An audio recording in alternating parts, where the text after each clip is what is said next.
Ibuku dilempar uang seperti pengemis oleh suamiku. Aku balas dia sampai menyesal dan mengemis serta berlutut meminta uang padaku. Malam itu, aula hotel berbintang 5 tempat acara gala amal diselenggarakan, berkilauan dengan lampu kristal dan gaun-gaun mewah.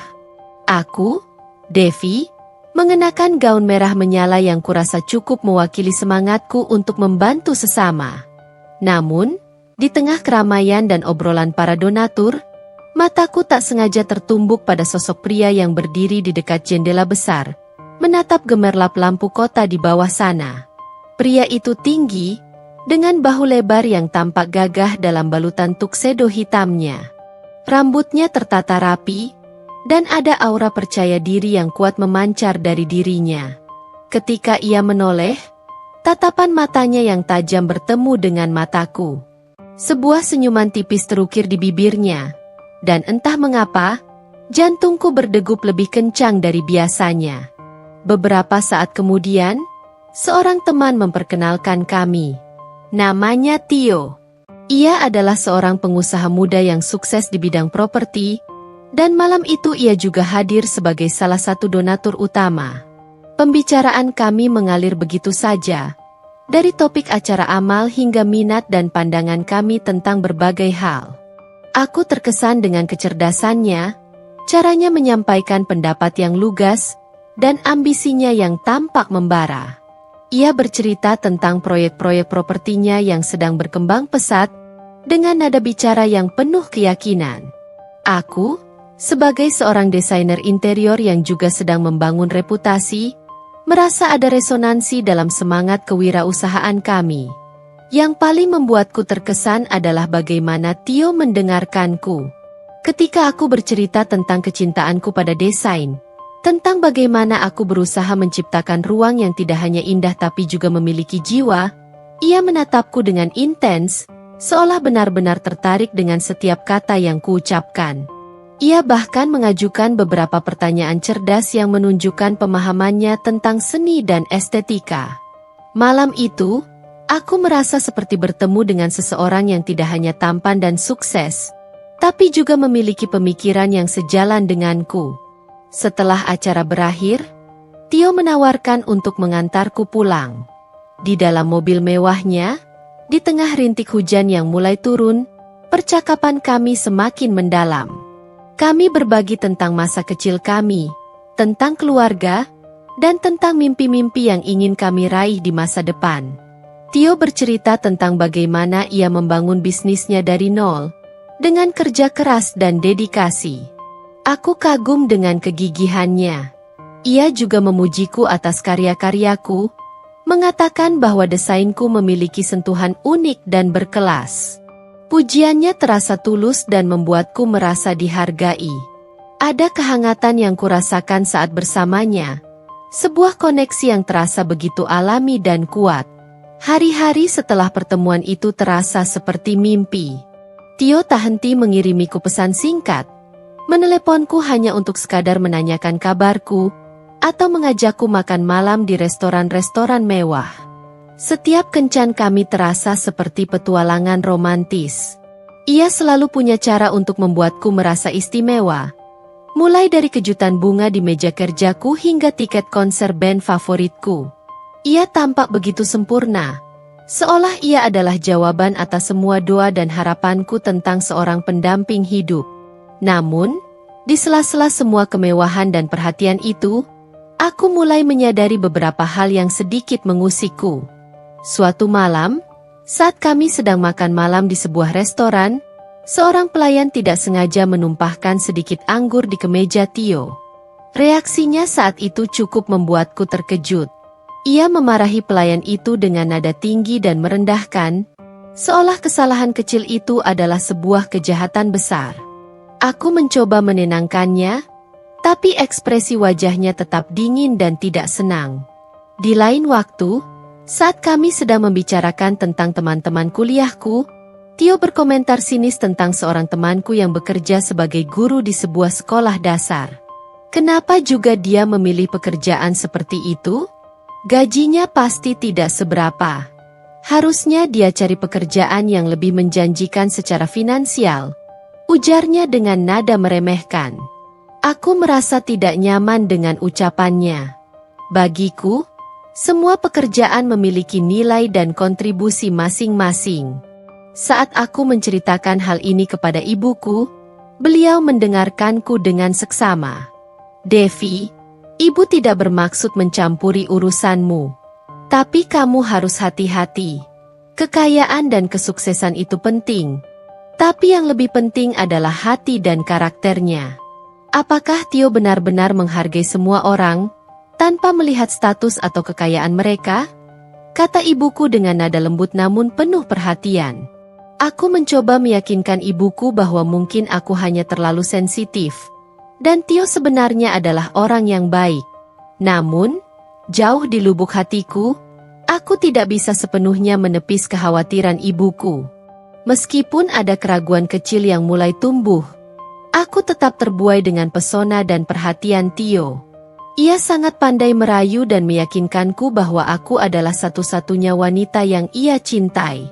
Beberapa bulan setelah pertemuan pertama kami, di sebuah rooftop bar dengan pemandangan langit malam Jakarta yang memukau, Tio berlutut di hadapanku dan melamarku dengan sebuah cincin berlian yang berkilauan. Air mataku menetes haru. Dalam momen itu, semua keraguan seolah menghilang. Aku yakin, meskipun ada perbedaan kecil di antara kami, cinta akan mengatasi segalanya. Aku mengangguk dan menerima lamarannya dengan senyum bahagia. Malam ini, di kafe yang sama tempat kami sering menghabiskan waktu bersama, aku kembali menunggu Tio. Hujan masih setia menemani, menciptakan suasana yang sama seperti malam-malam awal pertemuan kami. Namun, ada sesuatu yang berbeda dalam diriku. Kegelisahan yang kurasakan lebih kuat dari biasanya. Aku tidak bisa lagi sepenuhnya mengabaikan bisikan keraguan yang dulu sempat kutepis. Tio datang dengan senyumnya yang menawan, dan aku berusaha membalas senyumnya.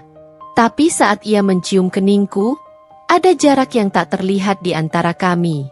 Aku bertanya-tanya, apakah aku telah membuat keputusan yang tepat? Apakah kebahagiaan yang kurasakan selama ini hanyalah sebuah ilusi yang akan segera sirna? Waktu akan menjawabnya. Namun, aku tidak pernah membayangkan bahwa pria yang kini duduk di hadapanku, pria yang akan menjadi suamiku, adalah orang yang akan menggoreskan luka paling dalam di hatiku dan ibuku. Beberapa minggu setelah lamaran romantis di rooftop itu, aku membawa Tio untuk berkunjung ke rumah ibuku. Ibuku tinggal di sebuah rumah sederhana namun asri di pinggiran kota, dikelilingi oleh taman kecil yang selalu dipenuhi bunga warna-warni. Rumah itu adalah tempat berlindungku sejak kecil, saksi bisu segala suka dan duka dalam hidupku.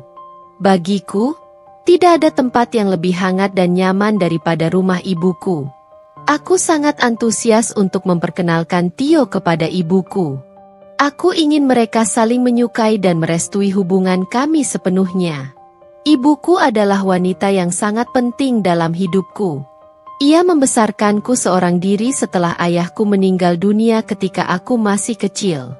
Ia bekerja keras tanpa lelah untuk memastikan aku mendapatkan pendidikan yang layak dan tumbuh menjadi wanita yang mandiri. Kasih sayangnya tak pernah pudar, dan nasihatnya selalu menjadi pedoman hidupku. Saat kami tiba di depan rumah ibuku, aku merasakan sedikit gugup. Aku menggenggam tangan Tio, mencoba menyalurkan ketenanganku. Tio tersenyum meyakinkan dan membalas genggamanku. Jangan khawatir, sayang. Aku yakin ibumu akan menyukaiku, katanya dengan nada percaya diri. Ibuku menyambut kami di depan pintu dengan senyum lebar dan mata berbinar. Ia langsung memelukku erat, lalu menoleh ke arah Tio dengan tatapan ramah. Nak Tio, ya? Senang sekali akhirnya bisa bertemu langsung denganmu. Devi sering sekali bercerita tentangmu, kata ibuku dengan suara lembut. Tio membalas senyum ibuku dan menjabat tangannya dengan sopan. Senang juga bisa bertemu dengan ibu. Devi memang sering sekali bercerita tentang ibu, dan semua ceritanya selalu positif. Kami masuk ke dalam rumah, Dan ibuku langsung mempersilakan kami duduk di ruang tamu yang sederhana namun terasa hangat. Beliau sudah menyiapkan berbagai macam camilan dan minuman kesukaanku. Aku merasa bahagia melihat ibuku dan Tio berbincang dengan akrab. Mereka membahas tentang pekerjaan Tio, tentang hobiku, dan tentang kenangan masa kecilku. Namun, seiring berjalannya waktu, aku mulai merasakan ada sesuatu yang sedikit janggal. Meskipun Tio bersikap sopan dan menjawab semua pertanyaan ibuku dengan baik, aku menangkap beberapa kali ia melihat jam tangannya dengan tergesa-gesa. Ia juga lebih banyak berbicara tentang dirinya sendiri dan pencapaiannya, sementara kurang menunjukkan minat yang tulus pada cerita ibuku. Saat ibuku bercerita tentang kesulitannya membesarkanku seorang diri, Tio hanya mengangguk singkat dan kemudian mengalihkan pembicaraan ke topik tentang investasi propertinya yang baru. Ketika ibuku menunjukkan foto-foto masa kecilku, Tio hanya melihat sekilas dan kemudian bertanya tentang rencana makan malam kami. Aku mencoba untuk tidak terlalu memperhatikannya, berharap perasaanku saja yang tidak enak. Mungkin Tio hanya sedang lelah atau gugup. Namun, aku tidak bisa mengabaikan tatapan mata ibuku yang sesekali menatapku dengan kerutan halus di dahi. Aku tahu, ibuku adalah orang yang sangat peka dan memiliki intuisi yang kuat. Setelah beberapa jam, Tio pamit pulang karena ada urusan lain yang harus ia kerjakan. Ibuku mengantarnya sampai ke depan pintu dan mengucapkan terima kasih atas kunjungannya. Setelah Tio pergi, aku kembali masuk ke dalam rumah dan melihat ibuku sedang membereskan sisa-sisa camilan di meja. "Bagaimana menurut ibu tentang Tio?" tanyaku dengan nada hati-hati, mencoba membaca ekspresi wajah ibuku. Ibuku tersenyum lembut dan mengelus pipiku. "Tio anak yang tampan dan terlihat sukses. Devi, ibu senang kamu menemukan seseorang yang kamu cintai." Ada jeda sejenak sebelum ibuku melanjutkan. "Tapi, Devi, ibu hanya ingin kamu berhati-hati. Jangan hanya melihat luarnya saja. Perhatikan bagaimana ia memperlakukan orang lain, terutama orang-orang yang mungkin dianggapnya tidak selevel dengannya. Apakah ia benar-benar tulus dan menghargai?" Kata-kata ibuku kembali menusuk hatiku. Aku tahu ibuku tidak bermaksud buruk. Ia hanya khawatir dan ingin yang terbaik untukku. Aku memeluk ibuku erat, mencoba menenangkan diriku dan juga ibuku. "Aku mengerti, Ibu. Aku akan lebih memperhatikan lagi," jawabku dengan suara pelan. Malam itu, sebelum tidur, aku kembali memikirkan pertemuan ibuku dan Tio. Meskipun Tio bersikap sopan, ada sesuatu yang terasa kurang. Kehangatan yang biasanya terpancar dari interaksi ibuku dengan orang lain, tidak begitu terasa saat bersama Tio. Aku berharap perasaanku salah. Aku ingin Tio benar-benar menjadi pria yang tepat untukku. Pria yang juga bisa menghargai dan mencintai ibuku seperti aku mencintainya. Namun, benih keraguan sudah mulai tertanam di hatiku, dan aku tidak tahu kapan benih itu akan tumbuh menjadi pohon masalah yang lebih besar. Seiring berjalannya waktu menuju hari pernikahan kami, kesibukan semakin meningkat. Kami disibukkan dengan berbagai persiapan, mulai dari memilih gaun pengantin, memesan gedung, hingga menyusun daftar tamu. Di tengah hiruk-pikuk persiapan itu, aku semakin sering melihat sisi lain dari Tio yang membuatku merasa tidak nyaman. Kecintaannya pada kemewahan dan status terkadang terasa berlebihan. Setiap kali kami berbelanja, Tio selalu memilih barang-barang dari merek-merek ternama dengan harga selangit, seolah kualitas hanya bisa diukur dengan harga. Ia seringkali meremehkan orang-orang yang menurutnya tidak memiliki selera yang bagus atau tidak mampu membeli barang-barang mahal. Suatu sore, saat kami sedang makan di sebuah restoran mewah, seorang pramusaji tidak sengaja menumpahkan sedikit minuman di celana Tio.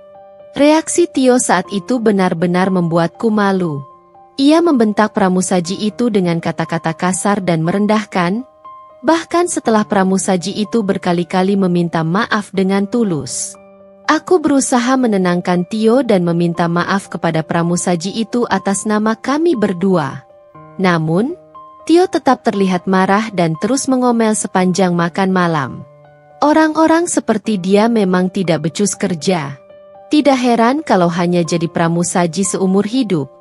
Ujarnya sini setelah pramusaji itu pergi. Aku menatapnya dengan kecewa. Tio, tidak seharusnya kamu berbicara seperti itu. Itu hanya kecelakaan.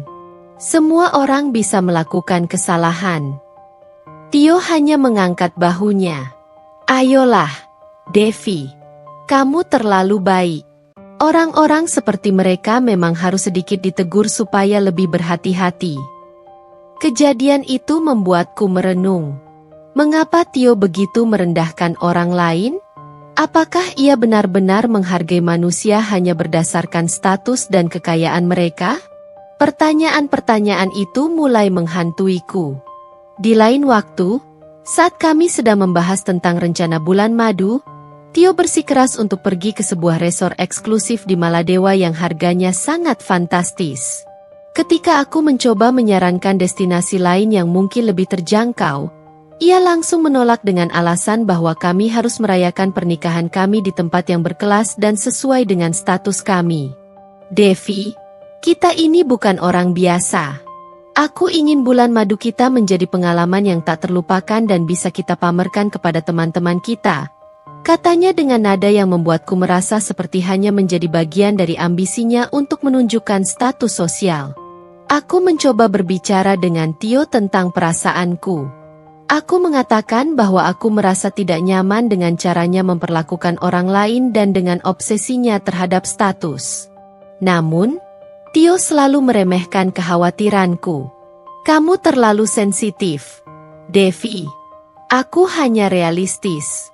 Di dunia ini, uang dan status itu penting. Orang akan lebih menghargai kita kalau kita punya segalanya. Ujarnya dengan nada yang seolah-olah aku tidak mengerti dunia yang sebenarnya.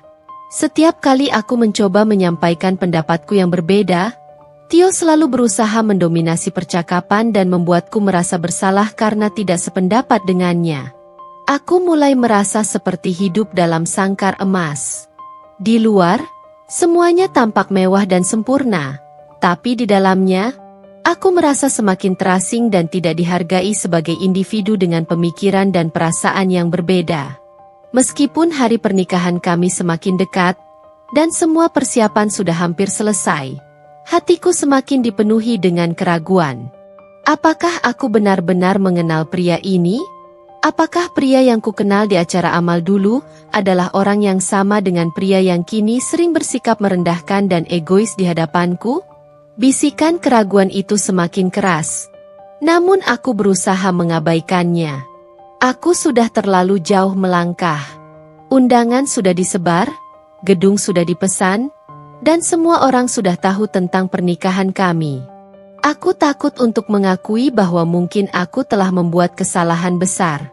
Aku berharap, setelah kami menikah, Tio akan berubah dan menjadi pria yang lebih baik. Namun, harapan itu terasa semakin tipis seiring dengan semakin jelasnya kilau palsu di balik senyumnya. Beberapa minggu setelah perdebatan tentang bulan madu, ibuku datang berkunjung ke apartemen mewah yang kini kami tinggali. Aku selalu senang setiap kali ibuku datang. Meskipun apartemen ini jauh lebih nyaman dan modern daripada rumahnya, ada sesuatu yang hilang tanpa kehadiran ibuku. Kehangatan dan ketulusan yang selalu ia bawa bersamanya. Aku sudah memberitahu Tio tentang rencana kedatangan ibuku. Awalnya, ia hanya mengangguk singkat tanpa memberikan komentar apapun. Aku berharap ia akan bersikap lebih ramah kali ini, mengingat pernikahan kami sudah semakin dekat dan ibuku adalah satu-satunya keluarga yang kumiliki. Sore itu, saat bel pintu berbunyi, hatiku berdebar senang. Aku langsung berlari membukakan pintu dan memeluk ibuku erat. Ibuku tersenyum lebar. Matanya berbinar melihatku. Di tangannya, ia membawa sebuah tas anyaman berisi beberapa wadah makanan. Ibu bawakan rendang kesukaanmu, Devi. Ibu tahu kamu pasti rindu masakan ibu, katanya dengan nada lembut. Aku terharu. Ibuku selalu mengingat hal-hal kecil yang aku sukai. Terima kasih banyak, Ibu. Devi memang sudah lama sekali tidak makan rendang buatan ibu. Kami masuk ke dalam apartemen. Tio sedang duduk di sofa ruang tamu, fokus pada layar laptopnya. Ia hanya melirik sekilas ke arah kami tanpa beranjak dari tempat duduknya. Oh, ibu sudah datang, katanya datar, tanpa ada nada antusias sedikit pun. Ibuku tersenyum ramah dan mengulurkan tangannya. Halo, Nak Tio. Apa kabar? Tio menjabat tangan ibuku dengan singkat, lalu kembali menatap laptopnya. Baik, Bu. Suasana langsung terasa canggung. Aku berusaha mencairkan suasana dengan mengajak ibuku duduk dan menawarkan minuman. Kami bertiga duduk di ruang tamu, namun keheningan terasa begitu tebal. Ibuku mencoba memulai percakapan, bertanya tentang pekerjaan Tio dan persiapan pernikahan kami. Tio menjawab seperlunya, tanpa ada keinginan untuk terlibat lebih jauh dalam percakapan. Ia lebih banyak menghabiskan waktunya dengan mengetik di laptop atau menjawab panggilan telepon. Aku merasa tidak enak hati melihat ibuku yang berusaha keras untuk bersikap ramah, namun hanya mendapatkan respon yang dingin dari Tio. Aku mencoba menyela percakapan mereka beberapa kali, menambahkan cerita atau mengajukan pertanyaan, berharap bisa membuat suasana menjadi lebih hidup. Namun, Tio tetap terlihat tidak tertarik. Setelah beberapa jam, ibuku mengatakan bahwa ia harus segera pulang karena hari sudah mulai gelap. Aku mengantarnya sampai ke depan pintu. Saat kami berpelukan, ibuku berbisik di telingaku, "Devi, kamu baik-baik saja?" Aku hanya tersenyum tipis dan mengangguk, berusaha menyembunyikan kekecewaanku. "Iya, Ibu. Devi baik-baik saja." Setelah mengantar ibuku sampai lift, aku kembali masuk ke dalam apartemen. Tio masih duduk di sofa, kini sedang menonton televisi.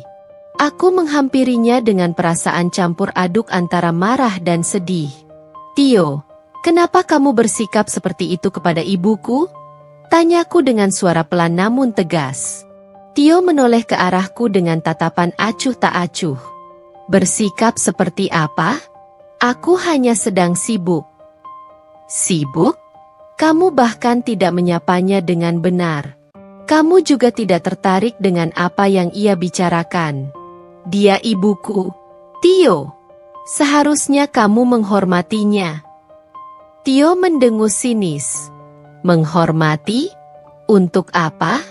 Dia hanya wanita tua biasa. Tidak ada yang istimewa darinya."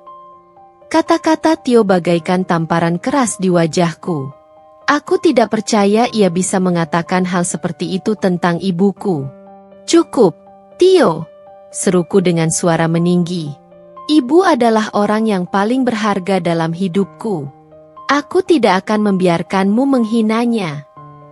Tio berdiri dari sofa, menatapku dengan tatapan merendahkan. "Oh ya? Lalu kamu mau melakukan apa? Mau membela ibumu yang miskin itu?" Kemudian, dengan gerakan yang cepat dan kasar, Tio mengeluarkan beberapa lembar uang pecahan 50 ribuan dari dompetnya. Tanpa melihat ibuku yang sudah berdiri di dekat pintu hendak pamit, ia melemparkan uang itu ke lantai, tepat di dekat kaki ibuku. "Ini, ambil saja. Dasar merepotkan," bentaknya dengan nada penuh penghinaan. Waktu seolah berhenti berputar. Aku terpaku, menyaksikan pemandangan yang membuat hatiku hancur berkeping-keping. Ibuku hanya terdiam, menunduk dan menatap uang yang berserakan di lantai. Air matanya mulai menetes tanpa suara. Amarahku yang selama ini kupendam akhirnya meledak. Aku tidak bisa lagi menahan diri. Pria yang akan kunikahi, pria yang selama ini kukira mencintaiku, ternyata adalah orang yang begitu kejam dan tidak punya hati. Malam itu, di ruang tamu mewah apartemen kami, Sebuah penghinaan tak terlupakan telah terjadi, dan itu menjadi titik awal dari kehancuran pernikahan impianku. Gelombang panas amarah menghantamku begitu keras hingga aku merasa tubuhku bergetar hebat. Mataku memanas, dan rahangku mengeras. Bagaimana bisa pria yang pernah kucintai, pria yang akan kunikahi dalam waktu dekat, melakukan tindakan serendah dan sekejam itu? Melemparkan uang ke ibuku, wanita yang telah melahirkanku dan menyayangiku tanpa pamrih, seperti seorang pengemis hina. Pemandangan itu terpatri jelas di benakku, membakar setiap sisa rasa hormat dan cinta yang mungkin masih tersisa untuk Tio. Tanpa mempedulikan Tio yang masih berdiri dengan seringai merendahkan di wajahnya, aku berlutut di hadapan ibuku. Tanganku terulur, menyentuh jemari ibuku yang terasa dingin dan bergetar. Aku melihat air mata bening mengalir tanpa suara di pipinya yang sudah mulai keriput. Hatiku mencelos melihat kesedihan yang mendalam di matanya. Aku segera memungut lembaran-lembaran uang itu, satu persatu, dengan jari-jari yang gemetar. Setiap sentuhan pada uang itu terasa seperti sentuhan pada penghinaan itu sendiri. "Ibu, ya Allah, ibu tidak apa-apa?" bisikku lirih. Suaraku tercekat oleh emosi yang bercampur aduk. Aku memeriksa tangannya, memastikan tidak ada luka fisik. Ibuku hanya menggeleng lemah, bibirnya bergetar, namun ia tidak mengeluarkan sepatah kata pun. Kesedihan dan keterkejutan tampak begitu mendalam hingga merenggut suaranya. Aku berdiri, meraih kedua tangan ibuku dan membantunya bangkit. Tatapanku beralih pada Tio, yang masih berdiri dengan angkuhnya di tengah ruang tamu mewah ini, seolah tidak menyadari betapa besar kebiadaban yang baru saja ia lakukan. "Tio!" seruku, suaraku bergetar namun penuh dengan kemarahan yang tertahan. "Bagaimana bisa kamu melakukan ini? Bagaimana bisa kamu memperlakukan ibuku seperti ini?" Tio mendengus sinis, menyilangkan kedua tangannya di dada. "Ayolah, Devi, jangan berlebihan. Aku hanya memberinya sedikit uang. Dia pasti senang." "Senang katamu? Kamu melemparkannya seperti sampah. Kamu merendahkannya. Dia ibuku, Tio, ibuku." Air mataku akhirnya tumpah, bercampur dengan amarah yang membara. "Ya, ibumu. Seorang wanita tua yang tidak punya apa-apa dan hanya merepotkan," balas Tio dengan nada enteng, seolah apa yang baru saja ia lakukan adalah hal yang wajar. Kata-katanya bagaikan cambuk yang memukul hatiku dan ibuku. Aku melihat ibuku semakin menunduk, bahunya bergetar pelan. Aku semakin menggenggam tangannya erat, mencoba menyalurkan kekuatan padanya.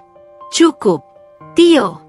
Aku tidak tahan lagi," teriakku, suaraku menggema di seluruh apartemen. "Malam ini juga, aku dan ibuku akan pergi dari sini. Aku tidak sudi tinggal di bawah atap yang sama dengan orang yang tidak punya rasa hormat dan kemanusiaan." "Oh ya? Kamu yakin mau meninggalkan semua kemewahan ini demi wanita tua itu?" Tio mencibir, matanya memandang rendah ke arah ibuku.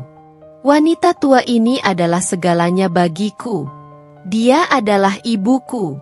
Dan kamu bukan siapa-siapa bagiku lagi. Aku menyesal, sangat menyesal telah mengenalmu, telah mencintaimu, dan telah menerima lamaranmu." Aku segera meraih tas ibuku yang tergeletak di sofa. Ibuku masih terdiam, namun aku bisa merasakan genggaman tangannya yang semakin erat. Aku menuntunnya menuju pintu, tidak mempedulikan tatapan sinis dan meremehkan dari Tio. "Kamu akan menyesal, Devi. Kamu akan kembali padaku, merangkak memohon ampun," teriak Tio dari belakang. Aku tidak menoleh. Aku tidak ingin melihat wajahnya lagi. Aku hanya ingin membawa ibuku menjauh dari tempat penuh racun ini. Di dalam taksi yang melaju membelah malam, aku memeluk ibuku erat. Air mataku terus mengalir. Kali ini bukan hanya karena marah, tapi juga karena rasa bersalah yang mendalam. Aku merasa gagal melindunginya. Maafkan Devi, Ibu. Maafkan Devi. Bisikku berkali-kali di telinganya. Ibuku mengelus rambutku dengan lembut. Sudah, Nak. Ini bukan salahmu. Ibu tahu kamu menyayangi ibu. Tapi Devi seharusnya bisa melihatnya. Ibu, sejak awal, ada yang salah dengan Tio. Devi hanya terlalu buta karena cinta. Malam itu, di rumah ibuku yang sederhana, aku tidak bisa memejamkan mata. Setiap kali aku mencoba tidur, bayangan Tio melemparkan uang ke ibuku kembali menghantuiku. Rasa sakit hati dan amarah bercampur aduk, menciptakan gejolak yang tak tertahankan di dalam diriku. Aku berdiri di balkon kecil rumah ibuku, merasakan dinginnya angin malam menyentuh kulitku.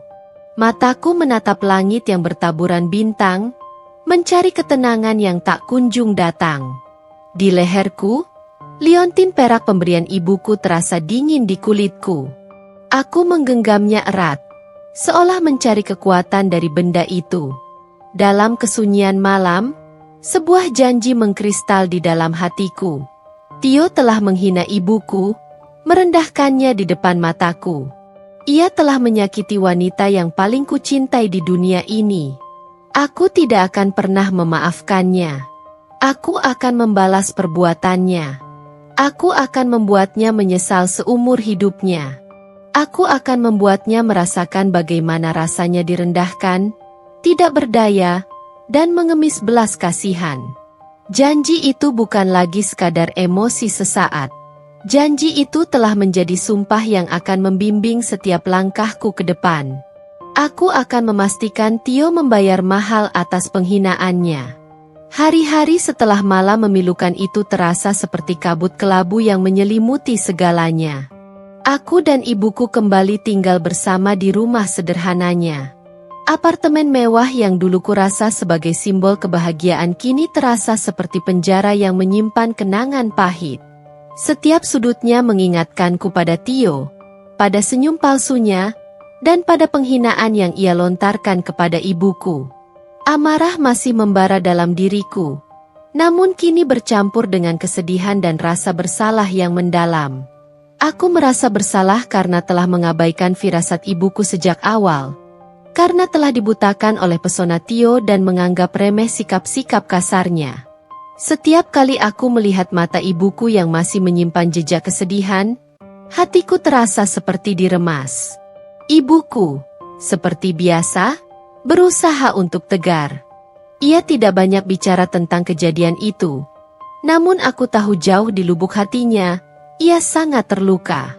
Ia mencoba menghiburku, mengatakan bahwa semua ini pasti ada hikmahnya dan aku pantas mendapatkan yang lebih baik. Namun, aku bisa melihat tatapan kosongnya di malam hari, dan aku tahu ia sedang berusaha keras untuk menyembuhkan luka yang menganga di hatinya. Kejadian itu justru semakin mempererat ikatan antara aku dan ibuku. Kami menghabiskan lebih banyak waktu bersama, saling berbagi cerita dan kenangan indah masa lalu. Ibuku sering memasak makanan kesukaanku, dan kami akan makan bersama di meja makan kecilnya, ditemani obrolan ringan yang membuatku merasa sedikit lebih tenang. Suatu sore, saat kami sedang duduk di teras menikmati teh hangat, ibuku memegang tanganku dengan lembut. Devi, ibu tahu kamu sedang marah dan sakit hati. Itu wajar. Tapi jangan biarkan kemarahan itu menguasaimu sepenuhnya. Ingatlah siapa dirimu. Nak, kamu wanita yang kuat dan cerdas. Jangan biarkan satu orang seperti Tio merenggut kebahagiaanmu. Nasihat ibuku bagaikan air dingin yang menyiram bara api dalam diriku. Aku tahu ia benar. Aku tidak boleh membiarkan rasa sakit hati ini menghancurkanku. Namun, keinginan untuk membalas perbuatan Tio tidak bisa kutepis begitu saja. Setiap kali aku mengingat penghinaannya, amarahku kembali membuncah. Perlahan, fokusku mulai bergeser. Bukan lagi tentang pernikahan yang batal atau impian yang hancur. Kini, Yang ada di benakku hanyalah bagaimana caranya membuat Tio menyesali perbuatannya. Aku mulai memikirkan berbagai kemungkinan, mencari cara untuk membalas penghinaan yang telah ia lakukan kepada ibuku. Aku kembali fokus pada pekerjaanku. Dengan semangat yang baru, aku mencurahkan seluruh energiku untuk mengembangkan bisnis desain interiorku. Aku bekerja lebih keras, mencari proyek-proyek baru, dan berusaha untuk terus meningkatkan kualitas karyaku. Aku tahu, untuk bisa membalas Tio, aku harus menjadi wanita yang sukses dan mandiri secara finansial. Aku tidak ingin bergantung pada siapapun, termasuk Tio. Di sela-sela kesibukanku, aku juga mulai mengumpulkan informasi tentang Tio. Aku mencari tahu tentang kondisi bisnisnya, tentang relasi-relasinya, dan tentang kebiasaan-kebiasaannya. Aku ingin memahami kelemahannya, mencari tahu apa yang paling berharga baginya dan bagaimana aku bisa merebutnya. Ibuku sesekali melihatku dengan tatapan khawatir. Ia tahu ada sesuatu yang berbeda dalam diriku. Ada tekad yang kuat terpancar dari mataku, tekad yang mungkin membuatnya sedikit takut. Namun, ia tidak pernah mencoba menghentikanku. Ia tahu betapa besar luka yang telah Tio torehkan di hatiku dan betapa aku ingin membela kehormatannya. Malam-malamku kini diisi dengan rencana-rencana dalam diam. Aku memvisualisasikan bagaimana Tio akan menyesal, bagaimana ia akan berlutut dan memohon ampun. Aku tahu, jalan yang akan kutempuh ini tidak mudah, dan mungkin akan mengorbankan banyak hal dalam diriku. Namun, demi ibuku, aku siap melakukan apapun. Janji pembalasan itu telah mengakar kuat dalam hatiku, menjadi motivasi yang membimbing setiap langkahku. Aku akan membuat Tio membayar mahal atas penghinaannya. Waktunya akan tiba. Setelah kepergianku dari apartemen Tio, rumah ibuku kembali menjadi pusat duniaku. Namun, kali ini, aku tidak hanya mencari perlindungan dan ketenangan, tetapi juga membangun benteng kekuatan. Aku memutuskan bahwa satu-satunya cara untuk benar-benar membalas penghinaan Tio adalah dengan menjadi seseorang yang tidak bisa ia remehkan, seseorang yang memiliki kekuatan dan pengaruh. Dan kekuatan itu, aku yakini, berawal dari kemandirian finansial dan kesuksesan karir. Aku memulai hari-hariku dengan rutinitas yang ketat. Pagi-pagi sekali, setelah membantu ibuku menyiapkan sarapan, aku akan duduk di meja kerjaku, menghadap laptop yang kini menjadi senjata utamaku. Aku menelusuri berbagai platform desain interior, mencari inspirasi dari karya-karya desainer ternama dunia, dan mempelajari tren-tren terbaru dalam industri ini. Aku juga mengikuti kursus online tentang manajemen bisnis dan pemasaran digital, untuk meningkatkan pengetahuan dan keterampilan. Salah satu proyek pertamaku setelah kejadian itu adalah mendesain ulang sebuah butik pakaian milik seorang teman lama. Aku mencurahkan seluruh ide dan kreativitas dalam proyek ini. Aku memilih palet warna yang elegan, tata letak yang fungsional, dan pencahayaan yang dramatis untuk menonjolkan koleksi pakaian butik tersebut. Aku bahkan turun langsung untuk memilih material dan mengawasi proses pengerjaannya. Hasilnya sangat memuaskan. Butik itu terlihat lebih modern dan menarik, dan penjualan teman lamaku meningkat pesat setelah renovasi. Testimoni positif dari proyek ini menjadi modal berhargaku untuk mendapatkan klien-klien baru. Aku mulai aktif menghadiri acara-acara networking di industri desain dan bisnis. Awalnya, aku merasa sedikit canggung dan tidak percaya diri. Namun aku memaksakan diri untuk berinteraksi dengan orang-orang baru, memperkenalkan diriku dan portofolioku. Aku belajar untuk membangun hubungan baik dengan para arsitek, kontraktor, dan pemasok material bangunan. Setiap koneksi baru adalah potensi untuk mendapatkan proyek baru. Media sosial juga menjadi alat penting dalam strategi pemasaranku. Aku membuat akun profesional untuk bisnisku, mengunggah foto-foto proyek yang telah kuselesaikan, berbagi tips dan inspirasi desain, serta berinteraksi dengan para pengikutku. Perlahan tapi pasti, jumlah pengikutku bertambah, dan semakin banyak orang yang mengenal karyaku. Tidak hanya fokus pada aspek kreatif, aku juga belajar tentang sisi bisnis dari desain interior.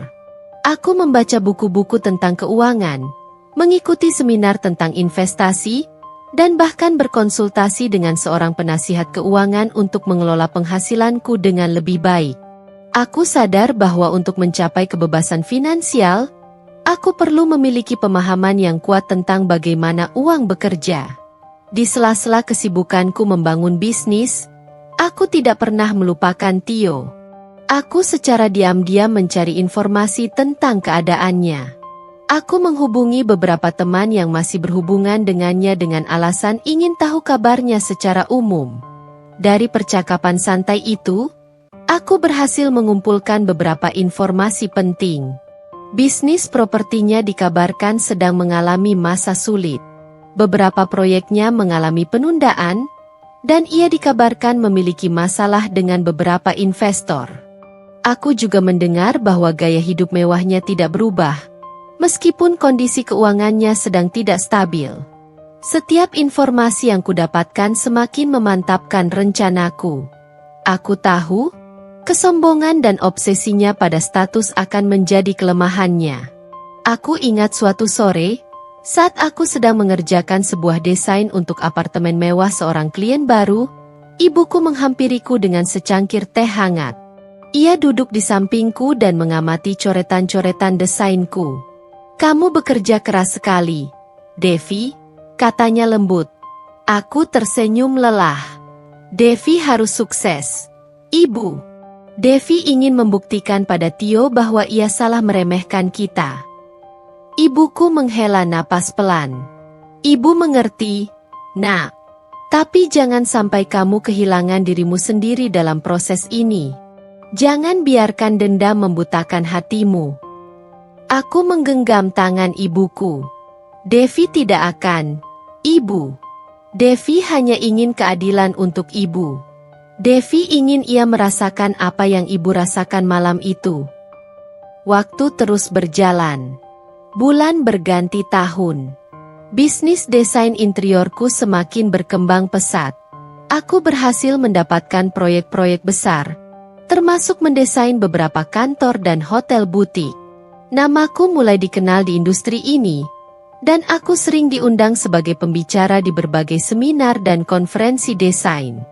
Aku telah mencapai kesuksesan yang dulu hanya bisa kubayangkan. Namun, di balik senyum suksesku, bara api pembalasan masih menyala. Aku terus memantau perkembangan Tio dari jauh. Kabar terakhir yang kudengar adalah bisnisnya semakin terpuruk, dan ia terlilit banyak hutang. Aku tahu, saatnya sudah semakin dekat. Aku telah membangun kekuatan finansial dan reputasi yang cukup untuk melaksanakan rencanaku. Aku hanya perlu menunggu waktu yang tepat untuk membuat Tio menyesal dan berlutut memohon ampun padaku. Kabar tentang kemunduran bisnis Tio mulai beredar di kalangan relasi dan kenalan kami. Awalnya hanya berupa bisik-bisik samar, namun lama-kelamaan menjadi perbincangan yang lebih terbuka. Proyek-proyek properti yang dulu ia bangga-banggakan dikabarkan mengalami penundaan yang berkepanjangan akibat masalah perizinan dan kekurangan dana. Beberapa investor besar mulai menarik diri, merasa tidak yakin dengan prospek bisnisnya yang semakin suram. Tio, dengan egonya yang setinggi langit, tentu saja tidak mengakui adanya masalah. Di depan publik, ia masih berusaha mempertahankan citra pengusaha sukses dan kaya raya. Ia tetap menghadiri acara-acara sosial dengan mobil-mobil mewah dan jam tangan mahal, berusaha meyakinkan semua orang bahwa bisnisnya baik-baik saja. Namun, di balik topeng kesombongannya, aku bisa merasakan kepanikan yang mulai mencengkeramnya. Beberapa teman yang masih berhubungan dengannya bercerita bahwa Tio menjadi lebih temperamental dan mudah marah. Ia sering menyalahkan karyawannya atas segala masalah yang terjadi, tidak mau mengakui kesalahannya sendiri dalam mengambil keputusan bisnis yang buruk. Ia juga dikabarkan terlibat perselisihan dengan beberapa rekan kerjanya, yang semakin memperburuk reputasinya di dunia bisnis.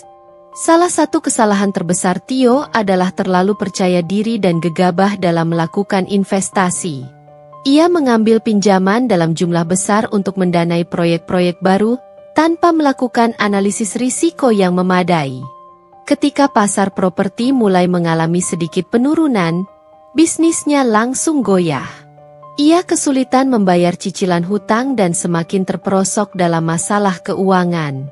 Aku mendengar kabar bahwa beberapa proyek andalannya terpaksa dihentikan karena tidak ada lagi dana untuk melanjutkannya. Para pembeli yang sudah membayar uang muka mulai mengajukan tuntutan hukum, menambah panjang daftar masalah yang harus dihadapi Tio. Reputasinya sebagai pengembang properti terpercaya pun hancur berkeping-keping. Seiring dengan semakin parahnya masalah keuangannya, gaya hidup mewah Tio pun mulai terpengaruh. Ia dikabarkan terpaksa menjual beberapa aset pribadinya, termasuk mobil sport kesayangannya dan apartemen mewahnya di pusat kota. Aku bahkan mendengar desas-desus bahwa ia harus pindah ke apartemen yang lebih kecil dan sederhana. Melihat semua ini dari jauh, aku merasakan campuran antara rasa puas yang pahit dan kewaspadaan. Aku tidak memungkiri, ada sedikit rasa senang melihat kesombongan Tio akhirnya mendapatkan ganjarannya. Namun, aku juga sadar bahwa ini belum akhir dari segalanya. Aku ingin melihatnya benar-benar menyesal dan merasakan kehinaan yang sama seperti yang pernah dirasakan ibuku. Aku terus fokus pada bisnisku sendiri, memastikan bahwa aku tidak melakukan kesalahan yang sama seperti Tio. Aku belajar untuk lebih berhati-hati dalam mengambil keputusan, selalu melakukan analisis risiko yang mendalam, dan tidak pernah terlena dengan kesuksesan sesaat. Aku juga terus memperkuat jaringan profesionalku dan menjaga hubungan baik dengan para klien dan kolega. Dari kejauhan, aku bisa melihat Tio semakin terpuruk. Ia yang dulu selalu tampil percaya diri dan angkuh, kini terlihat lebih kurus, lusuh, dan penuh tekanan. Tatapan matanya yang dulu tajam dan penuh keyakinan, kini terlihat kosong dan putus asa. Badai telah menerjang fondasi kesombongannya, dan aku tahu, sebentar lagi, ia akan mencari tempat berlindung. Dan aku sudah siap untuk menyambutnya, bukan dengan tangan terbuka, melainkan dengan perhitungan yang matang untuk mewujudkan janjiku. Waktunya semakin dekat. Seiring berjalannya waktu, jurang antara kehidupanku dan kehidupan Tio semakin dalam dan lebar. Aku terus menanjaki tangga kesuksesan dalam karirku. Proyek-proyek besar terus berdatangan, dan reputasiku sebagai desainer interior yang handal semakin kokoh. Aku bahkan membuka kantor sendiri dengan beberapa karyawan, sebuah pencapaian yang dulu hanya menjadi impian. Sementara itu, kabar tentang Tio semakin memprihatinkan. Bisnisnya terus merugi, dan ia dikabarkan terlilit hutang yang semakin menggunung. Beberapa aset terakhirnya terpaksa dijual untuk menutupi sebagian kerugian. Lingkaran pertemanannya pun mulai menjauhinya. Orang-orang yang dulu selalu mengelilinginya saat ia berada di puncak kejayaan, kini menghindarinya seolah ia membawa penyakit menular. Anehnya, di tengah keterpurukannya, Tio mulai mencoba menghubungiku. Awalnya, ia hanya mengirimkan pesan singkat melalui media sosial, mengucapkan selamat atas kesuksesanku atau sekadar menanyakan kabarku. Aku membalas pesannya dengan singkat dan formal, menjaga jarak dan tidak memberikan celah untuk percakapan yang lebih mendalam. Kemudian, ia mulai menghubungi teman-teman dekat kami, menanyakan tentangku dan mencoba mencari tahu bagaimana kehidupanku.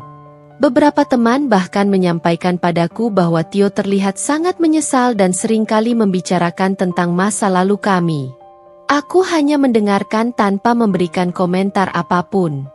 Penyesalannya terasa tidak tulus, hanya muncul saat ia sedang berada di titik terendahnya. Suatu malam, saat aku sedang menghadiri sebuah acara penghargaan di bidang desain, aku tidak sengaja bertemu dengan Tio. Ia terlihat jauh berbeda dari Tio yang kukenal dulu. Wajahnya tampak lebih tua dan lesu, dan aura percaya diri yang dulu selalu memancar darinya kini telah hilang. Ia menghampiriku dengan ragu-ragu, tatapannya penuh penyesalan. "Devi, selamat atas penghargaanmu," katanya dengan suara pelan. "Terima kasih, Tio," jawabku singkat, berusaha untuk tidak menunjukkan emosi apapun. Aku turut senang melihat kesuksesanmu," lanjutnya, tanpa kesulitan mencari kata-kata. Aku hanya mengangguk tanpa membalas tatapannya. Suasana menjadi canggung dan hening. Aku bisa merasakan tatapan mata beberapa orang di sekitar kami yang memperhatikan interaksi kami. "Devi, bisakah kita bicara sebentar?" tanya Tio akhirnya. Suaranya hampir berbisik. Aku menatapnya dengan dingin. "Tidak ada yang perlu kita bicarakan, Tio. Tapi, aku ingin minta maaf. Aku tahu aku sudah melakukan kesalahan besar di masa lalu. Maafmu tidak akan mengubah apapun, Tio. Kamu telah menghina ibuku. Itu adalah sesuatu yang tidak akan pernah bisa kulupakan," potongku dengan tegas. Tio terdiam, wajahnya tampak semakin pucat. Ia menunduk, tidak berani menatap mataku. Aku bisa merasakan keputusasaan yang memancar darinya. "Aku tahu aku pantas mendapatkan ini," katanya lirih. "Tapi, aku sedang mengalami masa sulit, Devi. Bisninku." Aku memotong perkataannya lagi. "Itu bukan urusanku lagi, Tio. Kamu membuat pilihanmu, dan aku membuat pilihanku. Sekarang, kita hidup di dunia yang berbeda." Aku berbalik dan meninggalkannya berdiri terpaku di tengah keramaian acara.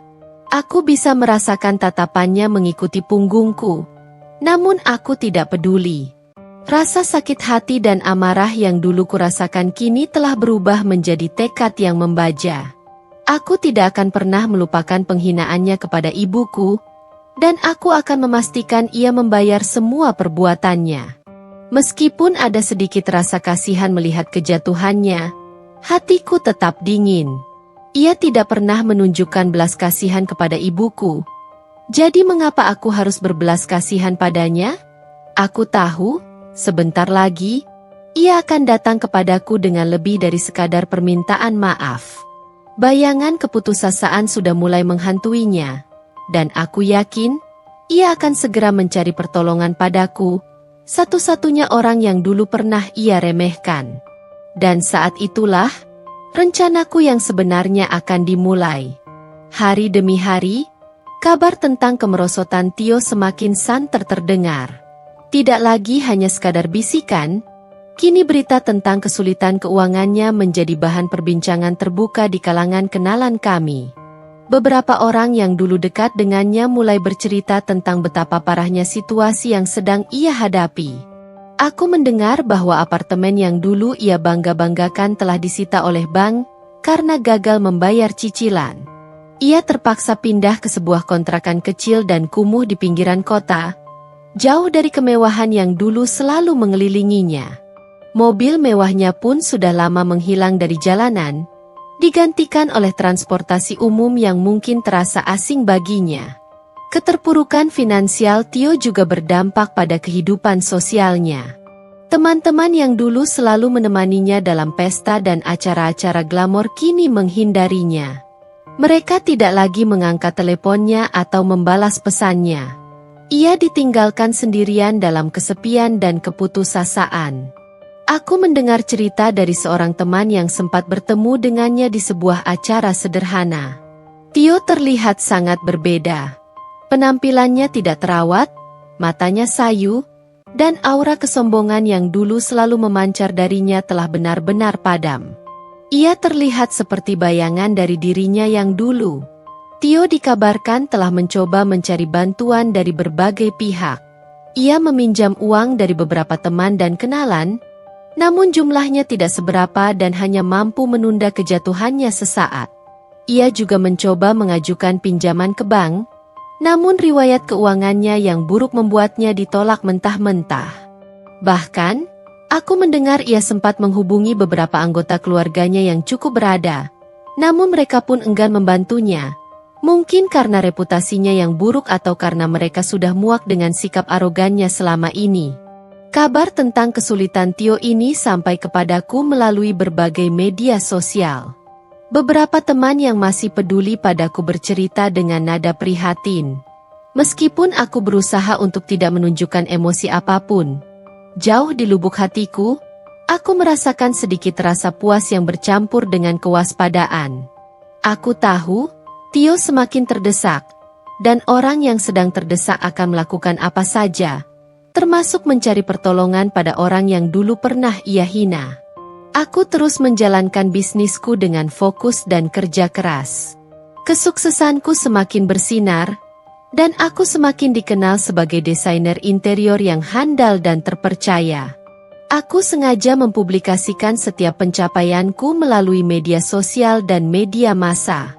Aku ingin Tio melihat betapa jauh aku telah melangkah dan betapa kontrasnya kehidupanku dengan kehidupannya saat ini. Meskipun keinginan untuk membalas dendam masih kuat dalam diriku, aku berusaha untuk tetap tenang dan tidak terburu-buru. Aku tahu, saat yang paling tepat untuk bertindak adalah ketika Tio benar-benar berada di titik nadir.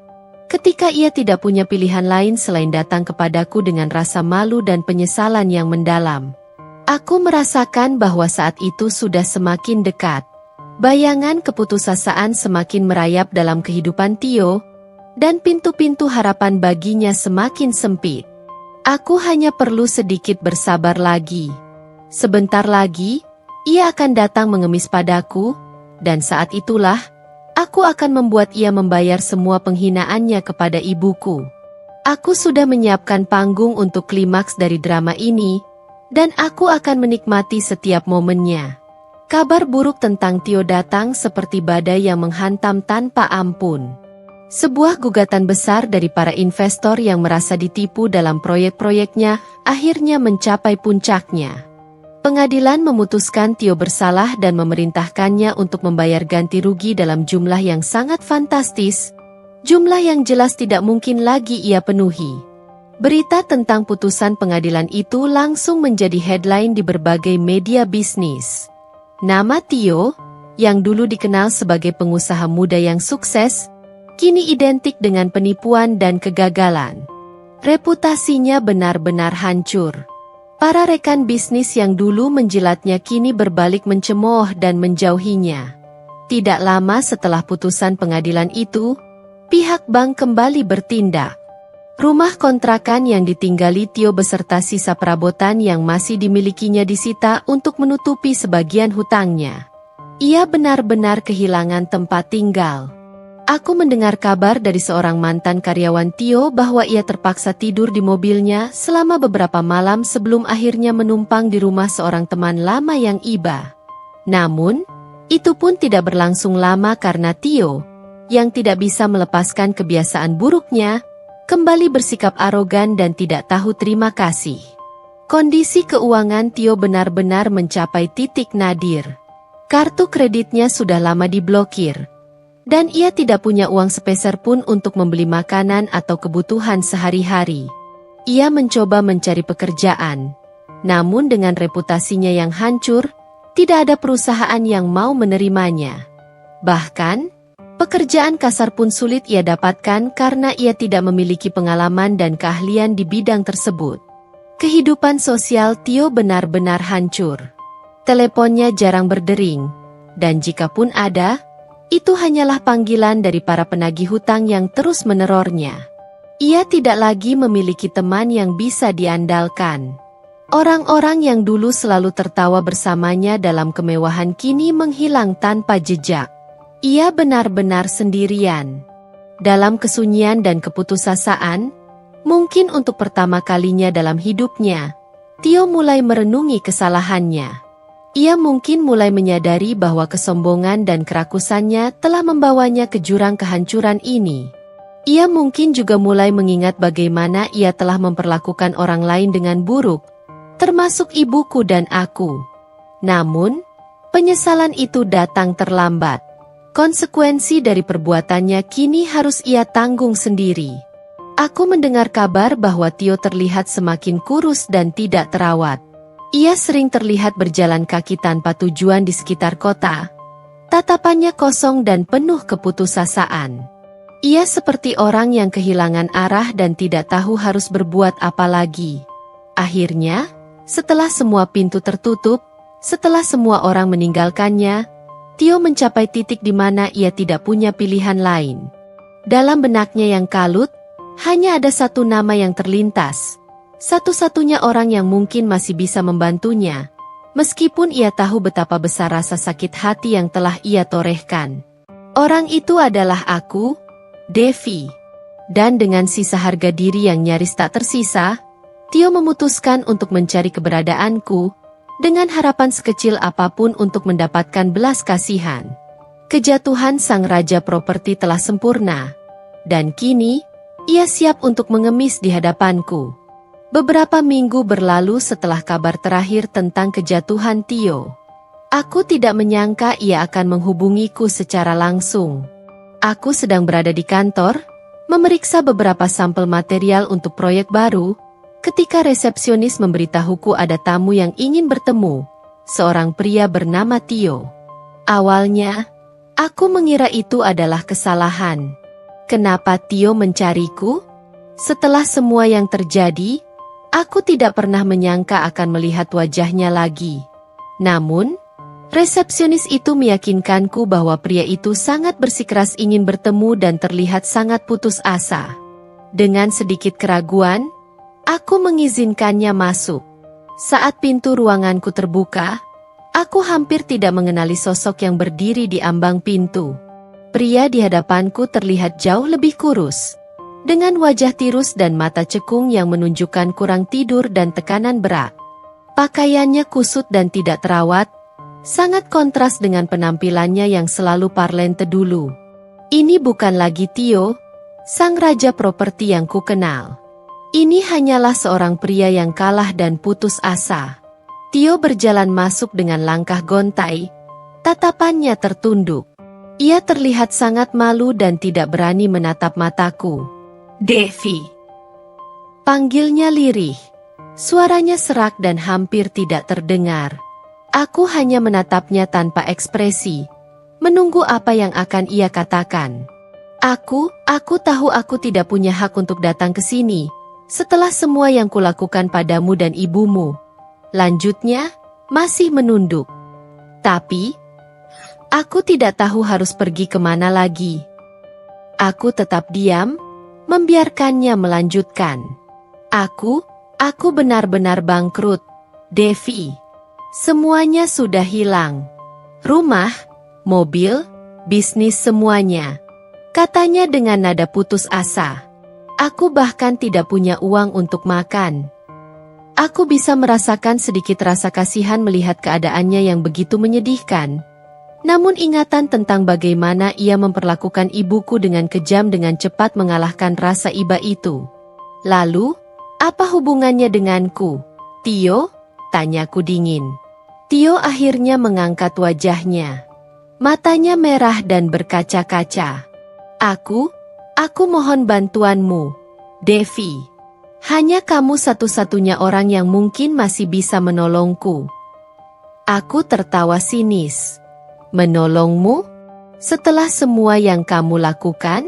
Kamu pikir aku akan begitu mudah melupakan bagaimana kamu melemparkan uang ke ibuku seperti seorang pengemis?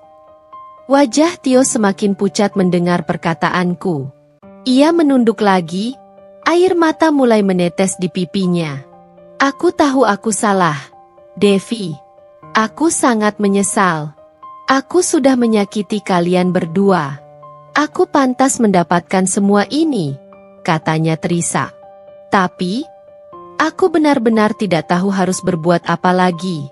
Aku mohon, Devi tolong aku. Kemudian, tanpa diduga, Tio menjatuhkan diri ke lantai. Ia berlutut di hadapanku, kedua tangannya terlipat memohon. Aku mohon, Devi, pinjami aku uang. Berapapun itu. Aku janji akan mengembalikannya saat aku punya uang lagi. Aku mohon. Pemandangan Tio yang berlutut di hadapanku, mengemis meminta uang, terasa seperti mimpi yang menjadi kenyataan. Inilah saat yang selama ini kuimpikan. Pria yang dulu begitu sombong dan merendahkanku, kini berlutut di kakiku, memohon belas kasihan. Aku menatapnya dari atas, merasakan campuran antara kepuasan yang pahit dan sedikit rasa jijik. Aku ingat dengan jelas bagaimana ibuku menunduk memungut uang yang ia lemparkan. Sekarang, giliran Tio yang merasakan kehinaan itu. Kamu bilang ibuku merepotkan, Tio, kataku dengan nada dingin. Kamu bilang dia tidak punya apa-apa. Sekarang, lihat dirimu. Kamu bahkan lebih tidak berdaya dari ibuku saat itu. Tio terus terisak, tidak berani mengangkat wajahnya. Kamu melemparkan uang padanya seperti seorang pengemis. Lanjutku, suaraku semakin meninggi. Sekarang, kamu sendiri yang mengemis dan berlutut meminta uang padaku. Aku terdiam sejenak, membiarkan kata-kataku meresap dalam benaknya. Aku bisa melihat tubuhnya bergetar karena menahan tangis dan rasa malu yang mendalam. Apa yang akan kamu lakukan, Devi? Tanyanya akhirnya. Suaranya hampir tidak terdengar. Aku menarik napas dalam-dalam, menatapnya dengan tatapan yang sulit diartikan. Saat ini, aku memiliki kekuatan untuk menghancurkannya sepenuhnya. Aku bisa membalas dendam atas semua sakit hati dan penghinaan yang telah ia lakukan. Tapi, apakah itu yang sebenarnya aku inginkan? Apakah ini akhir dari rencanaku? Bangun, Tio, kataku akhirnya. Nada bicaraku lebih tenang dari sebelumnya. Tio mendongak, menatapku dengan mata penuh harap. Aku akan memberimu uang, kataku. Ekspresi Tio berubah dari putus asa menjadi terkejut dan penuh harapan. Sungguh, Devi? Terima kasih banyak, katanya dengan suara bergetar. Aku mengangkat tanganku untuk menghentikannya. Tapi ada syaratnya. Tio menatapku dengan mata penuh harap, seolah hidupnya kini sepenuhnya berada di tanganku. Syarat apapun, Devi. Aku akan melakukan apa saja, katanya dengan suara serak. Aku menarik napas dalam-dalam, menatapnya lurus. Syarat pertama, kamu harus meminta maaf kepada ibuku. Bukan hanya sekadar ucapan, maaf. Tapi permintaan maaf yang tulus dari lubuk hatimu yang paling dalam. Kamu harus mengakui kesalahanmu, mengakui betapa hinanya perbuatanmu malam itu. Wajah Tio terlihat sedikit menegang. Meminta maaf kepada ibuku sepertinya menjadi batu sandungan baginya, meskipun ia sedang dalam kondisi terpuruk. Namun, setelah beberapa saat, ia mengangguk lemah. Aku akan melakukannya, Devi. Aku akan meminta maaf padanya. Syarat kedua, lanjutku, nada bicaraku tetap dingin dan tegas. Kamu harus berjanji padaku, dan yang lebih penting, pada dirimu sendiri, bahwa kamu tidak akan pernah lagi merendahkan atau memperlakukan siapapun dengan tidak hormat, hanya karena status sosial atau kondisi ekonomi mereka.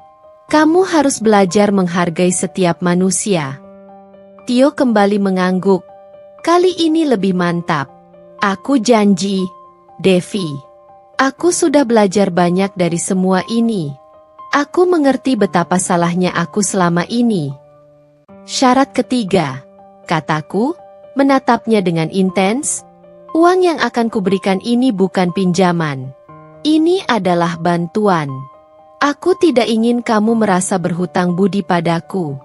Tapi, sebagai gantinya, kamu harus benar-benar mengubah hidupmu. Kamu harus bekerja keras, membangun kembali dirimu dengan cara yang benar, tanpa kesombongan dan tanpa merugikan orang lain. Tio terdiam sejenak, mencerna kata-kataku. Kemudian, ia mengangguk dengan tekad yang baru. Aku mengerti, Devi. Aku akan berusaha sekuat tenaga untuk berubah.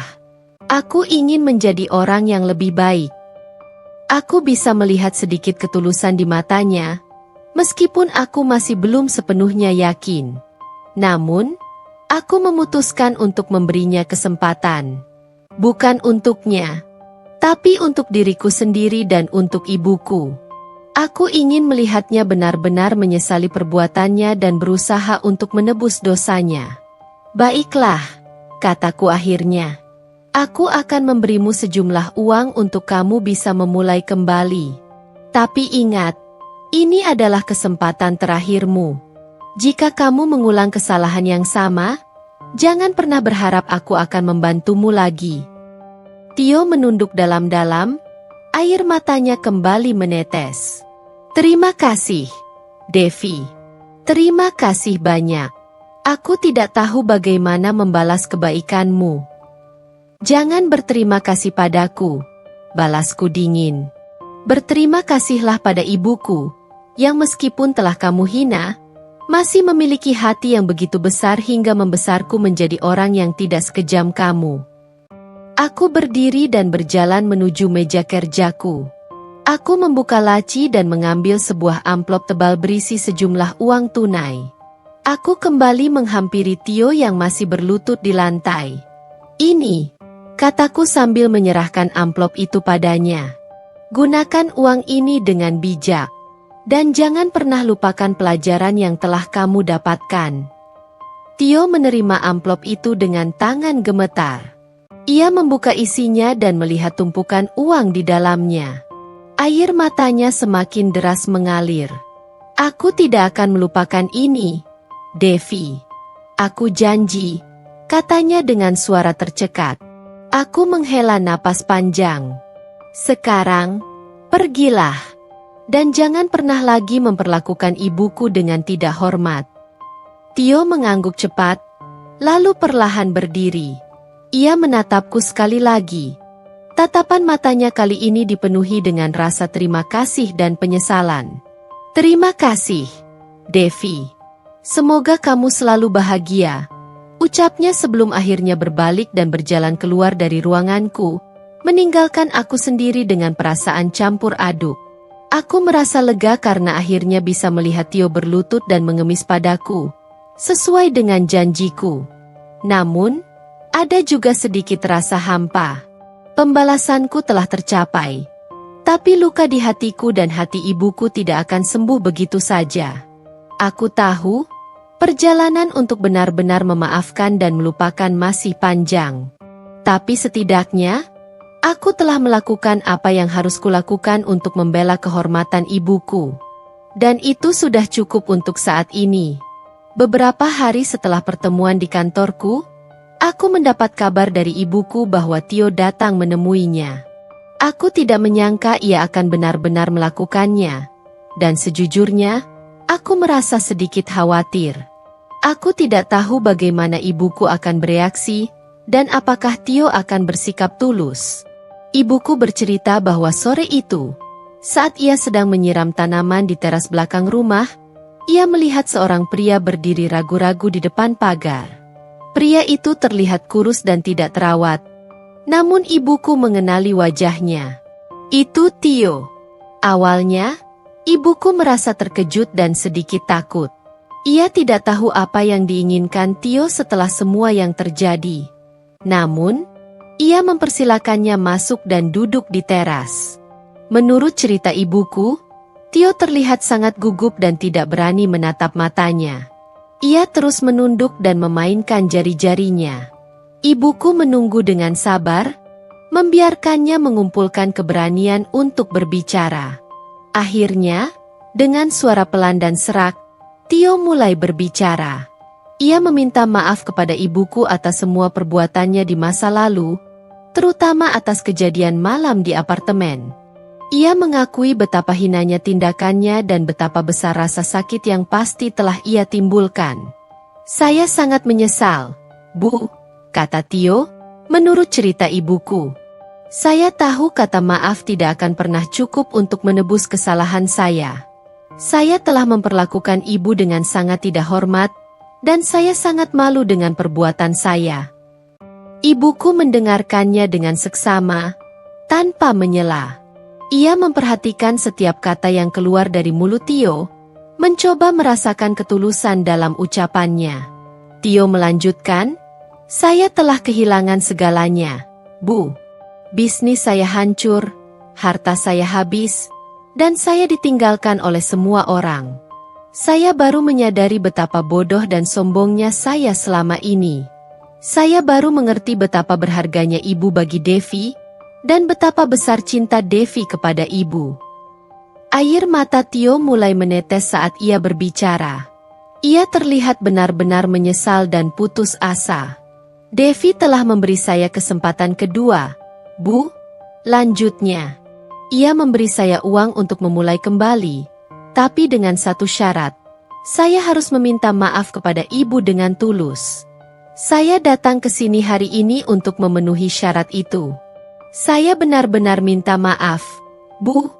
Saya harap ibu bisa memaafkan saya."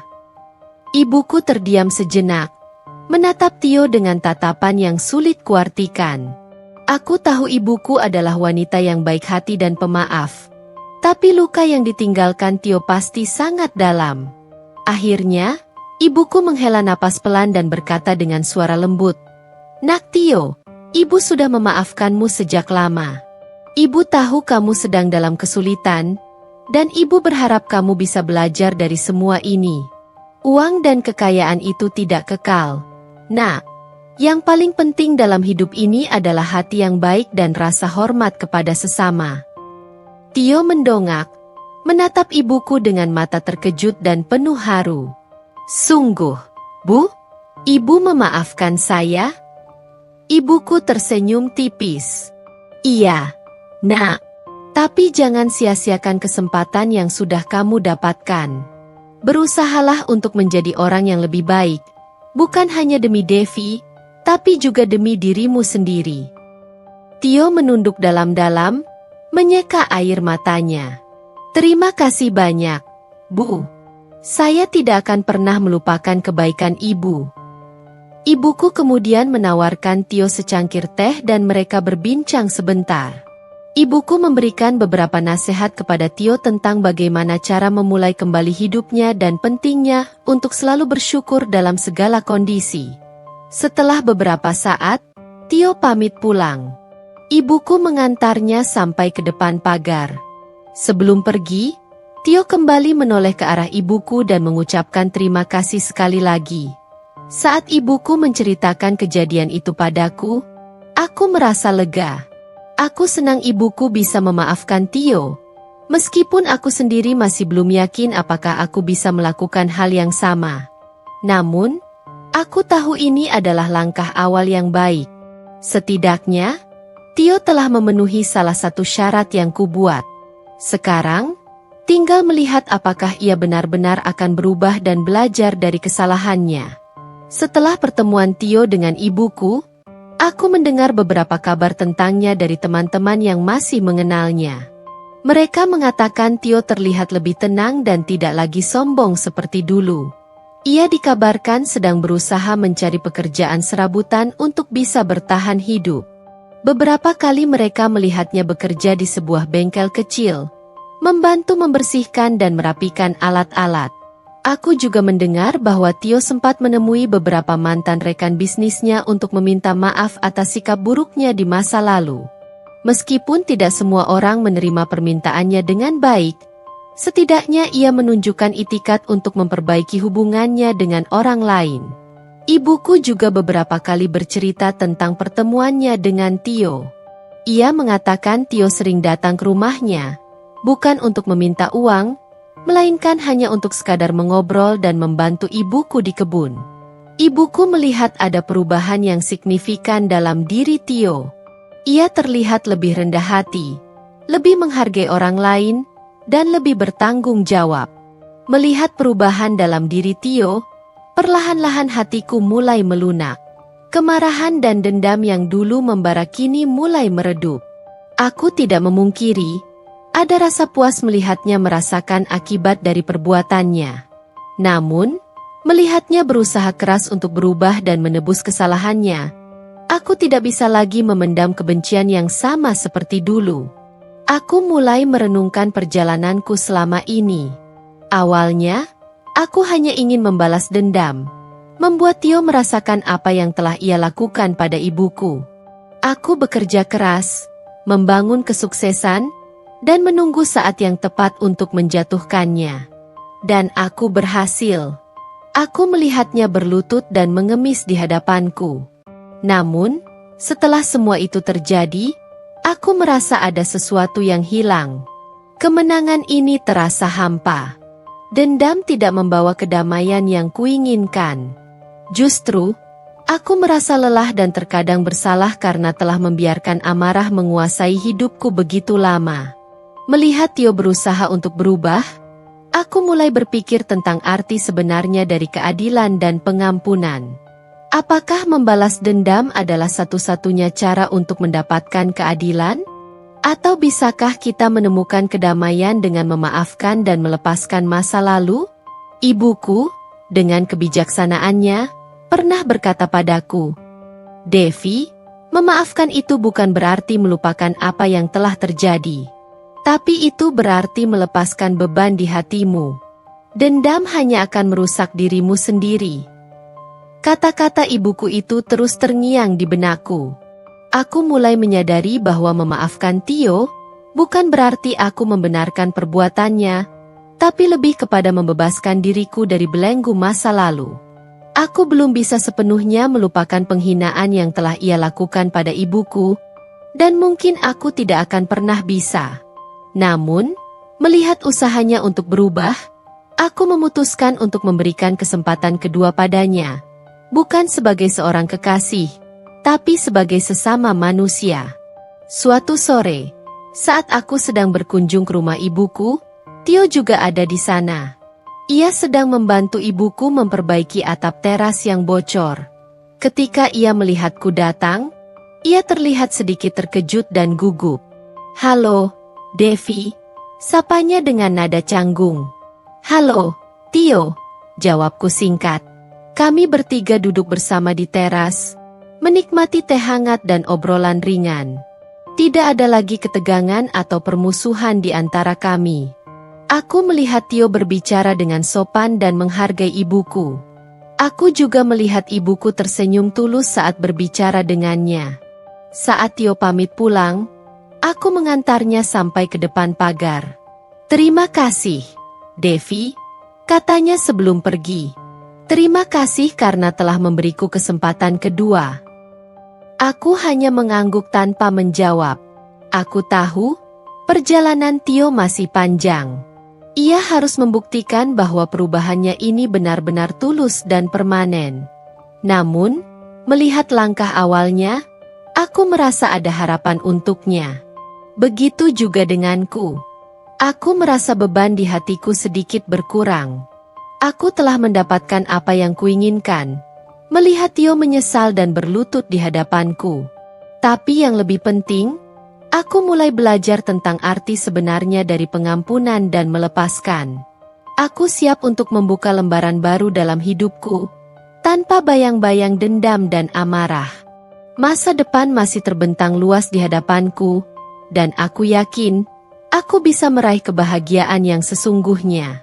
Waktu terus bergulir, membawa bersamanya perubahan dan penyembuhan. Aku terus mengembangkan bisnisku, meraih kesuksesan yang semakin memuaskan.